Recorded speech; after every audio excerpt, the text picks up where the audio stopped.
Brown Junction, the fashion haven featuring an extensive range of men's, women's and wedding special, lehenga, लाचा, evening gown, western wedding wear, sherwani, Indo-western, 3-piece, 2-piece suit, जूती, दुपट्टा, shoes, toy, kurta पाजामा, कोटी and Modi jacket. You are welcome Brown Junction, men's women's wedding exclusive and luxury showroom near HDFC Bank, Gondia Road, Balaghat.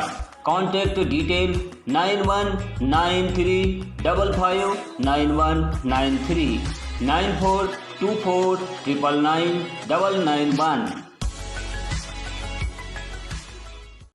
आश्रयहीन बाघों का सहारा बनेगी tiger safari. अब बूढ़े होने पर बाघों को नहीं भेजा जाएगा वन विहार। कान्हा के पर्यटक भी नहीं होंगे उदास। पार्क में नहीं दिखे बाघ तो टाइगर सफारी में होंगे दीदार। स्वतंत्रता की 75वीं वर्षगांठ के अवसर पर आज़ादी के अमृत महोत्सव का आयोजन 12 मार्च से 5 अप्रैल तक होंगे विभिन्न कार्यक्रम। और मध्य प्रदेश लघु वेतन कर्मचारी संघ के प्रांतीय आह्वान पर सौंपा गया जिला प्रशासन को ज्ञापन। 15 सूत्रीय मांगों को पूरा किए जाने की है मांग।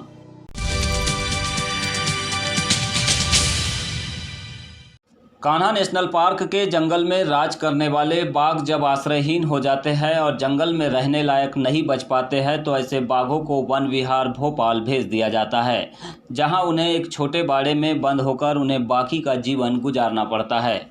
बाघों को आश्रयहीन होने पर ऐसी स्थिति से गुजरना न पड़े और वे खुले जंगल में ही आसानी से रह सके, इसके लिए कान्हा नेशनल पार्क प्रबंधन एक टाइगर सफारी तैयार कर रहा है, जहां आश्रयहीन बाघ रहेंगे, जिससे न सिर्फ बाघ को खुला और सुरक्षित माहौल मिलेगा बल्कि पर्यटन को भी बढ़ावा मिलेगा। आपको बता दें कि कान्हा नेशनल पार्क में पर्यटक मुख्य रूप से बाघ को देखने के लिए ही पहुंचते हैं, लेकिन कई मर्तबा जंगल में सफारी के दौरान बाघ न दिखने की स्थिति में पर्यटक निराश हो जाते हैं। ऐसे पर्यटकों के लिए बाघ के दीदार करने का मुख्य केंद्र आश्रयहीन बाघों के लिए बनाई गई टाइगर सफारी बनेगी, जहां सफारी के बाद पर्यटक बाघ न दिखने की स्थिति में उक्त टाइगर सफारी में पहुंचकर बाघ का दीदार कर सकेंगे। कान्हा नेशनल पार्क के ऐसे बाघ जो किसी भी कारण से जंगल के अंदर जीवन नहीं गुजार पा रहे हैं, उन्हें वन विहार में भेजने के बजाय खुले स्थान में सुरक्षित रखने के लिए टाइगर सफारी बनाई जा रही है। इसके लिए बमनी वन परिक्षेत्र के कुक्सर गांव के जंगल का चयन किया गया है। यहां 65 हेक्टेयर के एरिया में टाइगर सफारी बनाने का कार्य चल रहा है, जिसे करीब 5 फीट ऊंचाई की बाउंड्री वॉल से कवर किया जाएगा और बाघों के लिए आसानी से मिलने वाले शिकार का इंतजाम भी किया जाएगा, जिससे कि यहां पर बाघ सुरक्षित रहने के साथ ही अपने नैसर्गिक वातावरण में अपना जीवन गुजार सके। कुक्सर के जंगल में बनाई जा रही टाइगर सफारी की शुरुआत 2 आश्रयहीन बाघों से की जाएगी, जिसके बाद क्षमता अनुसार और परिस्थिति को देखते हुए अन्य बाघ भी वहां छोड़े जाएंगे, जिससे कि आसानी से पर्यटक बाघ का दीदार कर सके। आपको बता दें कि लंबे समय से तिलकधारी बड़ा मुन्ना जहां कान्हा नेशनल पार्क की पहचान बना रहा, वहीं उसे देखने देसी पर्यटकों के साथ विदेशी पर्यटक भी लगातार आते रहे थे। कान्हा नेशनल पार्क के क्षेत्र संचालक SK सिंह ने बताया कि जब जंगल के बाघ आश्रयहीन हो जाते हैं तो वे सुरक्षित तरीके से नहीं रह पाते।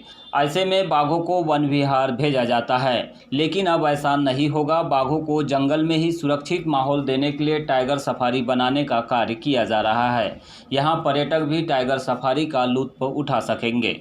एक योजना जरूर है टाइगर सफारी बनाने की। टाइगर सफारी में मुख्य रूप से हमारा जो यहाँ पर टूरिस्ट है वो पार्क में आता है तो टाइगर देखना चाहता है। उस टाइगर के न देखने से उसको निराशा होती है। तो हमारे पास बहुत से ऐसे टाइगर्स होते हैं जो जंगल में सर्वाइव नहीं कर पाते, किसी न किसी कारण से उनकी स्थितियाँ गड़बड़ हो जाती हैं, वो जंगल में रहने लायक नहीं रह पाते, तो उनको भी आश्रय देना होता है।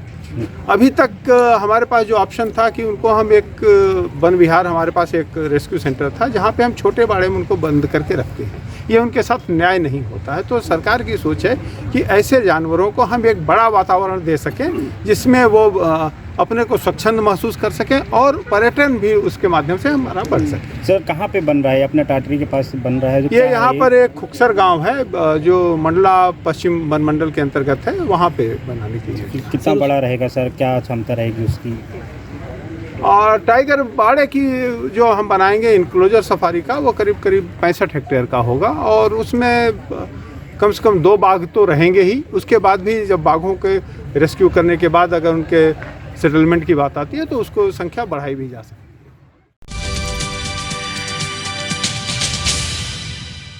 स्वतंत्रता की 75वीं वर्षगांठ के अवसर पर आज़ादी का अमृत महोत्सव का आयोजन शासन के निर्देशानुसार 12 मार्च से 5 अप्रैल तक किया जाना है, जिसे लेकर विभिन्न कार्यक्रम भी आयोजित किए जा रहे हैं। इसी तारतम्य में 6MP NCC कंपनी बालाघाट द्वारा राष्ट्रीय स्मारक एवं महापुरुषों की प्रतिमाओं को लेकर स्वच्छता अभियान का आगाज किया गया है।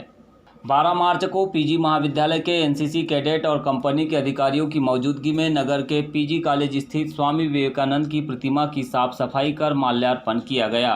चर्चा के दौरान महाविद्यालय के एनसीसी कैडेट्स ने बताया कि युवाओं में स्वच्छता को लेकर जागरूकता का भाव पैदा करने के उद्देश्य से इस अभियान की शुरुआत की गई है। कार्यक्रम स्वामी विवेकानंद जी की मूर्ति पे साफ सफाई के अभियान था और हमारे lieutenant colonel M Ravichandran sir के आदेशानुसार और मेजर RN झारे सर के आदेशानुसार यहाँ साफ सफाई का कार्यक्रम कराया गया।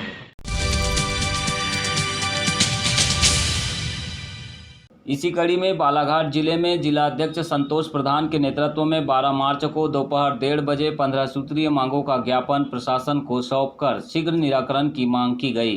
ज्ञापन के विषय में जानकारी देते हुए लघु वेतन कर्मचारी संघ के जिला अध्यक्ष संतोष प्रधान ने बताया कि भृत्य का नाम परिवर्तन कर कार्यालय सहायक किया जाए, पुरानी पेंशन स्कीम को बहाल किया जाए, वर्दी धुलाई भत्ता बढ़ाया जाए, भृत्य चौकीदार सहित सभी संवर्ग के चतुर्थ श्रेणी कर्मचारियों को ग्रेड पे में संशोधन 1300 रुपये के स्थान पर 1800 रुपये दिया जाए, सेवानिवृत्ति की आयु में 2 साल की वृद्धि कर 64 वर्ष किया जाए, कर्मचारियों को 7वें वेतनमान का लाभ दिया जाए। इसके अलावा अनेक मांगे शामिल है। आज पूरे प्रदेश में हम माननीय मुख्यमंत्री महोदय, मुख्य सचिव महोदय के नाम पूरे प्रदेश में आज 15 सूत्री मांगों के संबंध में प्रत्येक जिले को जिला कलेक्टर महोदय को ज्ञापन सौंपना है।